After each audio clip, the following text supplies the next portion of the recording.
tapi kalau kita mau, kita memperbaiki semua bisa. Jadi kita jangan cakar-cakaran kadang-kadang yang tidak perlu. Nah, kalau kita lihat juga mengenai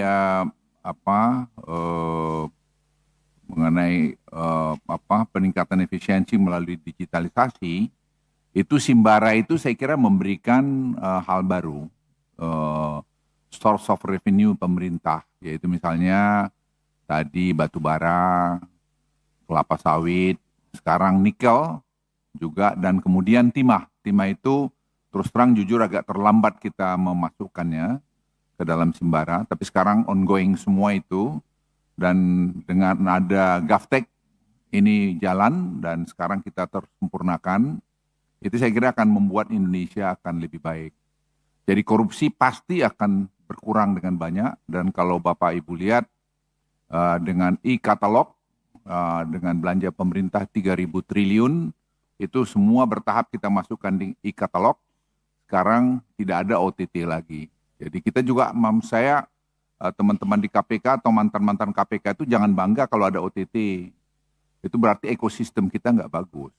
Jadi itu yang kita perbaikin sekarang. Dengan semua orang belanja ke mesin, tidak ada peluang lagi atau makin kecil peluang orang tadi untuk melakukan hengki-pengki di luar. Itu yang menjadi tujuan kita. Jadi dengan sekarang masuk di nikel, masuk di batu bara, Anda lihat penerimaan negara di batu bara, saya kira bisa dilihat itu meningkat baik karena orang tidak akan bisa ekspor batu baranya tanpa dia masuk di dalam Simbara ini. Kalau dia sudah masuk Simbara, dia itu tidak akan bisa keluar dari biaya cukai kalau dia belum masuk. Jadi digitalisasi ini menurut saya salah satu game changer yang banyak kita tidak sadar bahwa itu sedang berjalan sekarang dalam pemerintahan ini.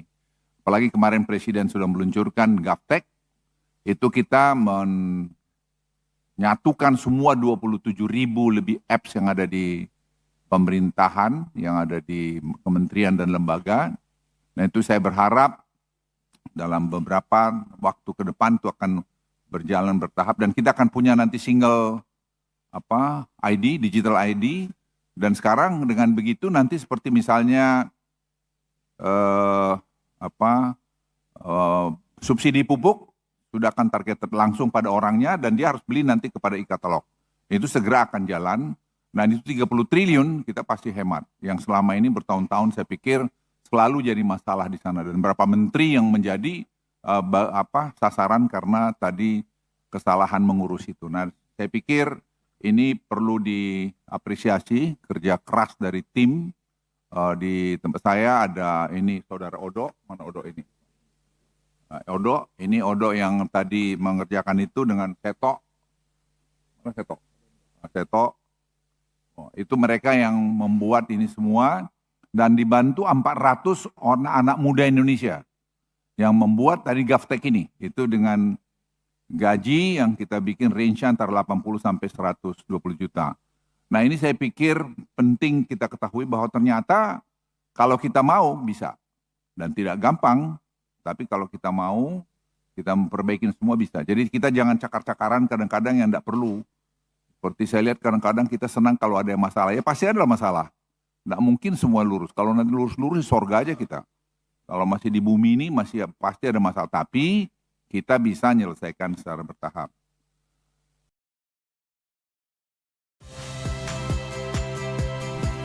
Saya Yasir Neneama. Saksikan program-program Kompas TV melalui siaran digital, pay TV, dan media streaming lainnya. Kompas TV, independen, terpercaya.